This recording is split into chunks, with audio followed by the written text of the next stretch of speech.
He goes on to say in verse 3, he says, and keep the charge of the Lord your God, to walk in his ways, to keep his statutes, his commandments, his judgments, his testimonies, as it is written in the law of Moses, that you may prosper in all that you do and wherever you turn. Be strong, be a man. This is how you're to be strong and act like a man, starting in verse 3. You're to keep the charge of the Lord your God. That word charge I like. It's like a military term. It's the marching orders. God has charged Solomon as king. He's charged us as his kids to certain things. And it reminds me of a verse that's found in the New Testament in 2 Timothy chapter 4, starting in verse 1. Paul uses the same word as he's talking to young Timothy.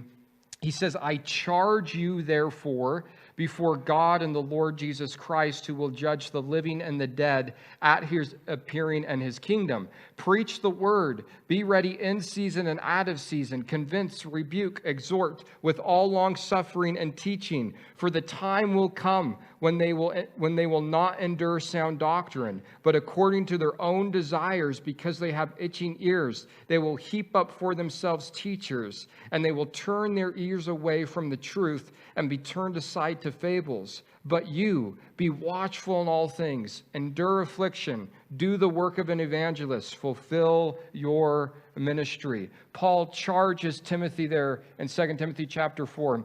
David reminds Solomon of the charge of the marching orders that he has on his life to be obedient to what God has called him to do. So he says, hey, I want you to go in the way of your charge, he says, and keep the charge of the Lord your God, to walk in his ways. Walk in the ways of the Lord. Walk with the Lord. I'm so glad David didn't tell Solomon here to run with the Lord, because that would disqualify a lot of us, right? It's like we can't run very far. But most of us can walk pretty far. It's like, and I like that picture that's used in the Bible. We're walking with God. It's not a sprint. It's a long distance thing. We're to walk with the Lord every single day. So he says, hey, I want you to walk in his ways.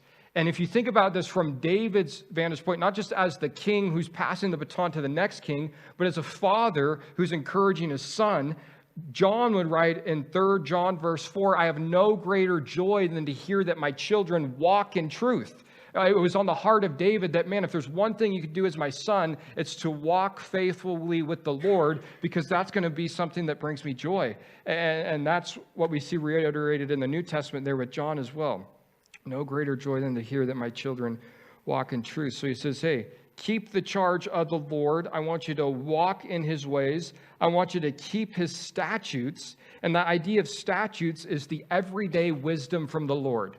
Not necessarily commandments that if you don't do them, they're sin, but if you don't do them, you're not real wise. A statute of the Lord from the Old Testament is if you're going to go to the bathroom, you're to dig a hole and cover it. Right? That's a wisdom thing. That's a statute from God that if you don't cover your poop, you're not sinning. You're just stupid, right? So there's stuff like that in our world. It's not sin maybe, but it sure isn't wise. So we want to be keeping the statutes of God, the everyday wisdoms of God.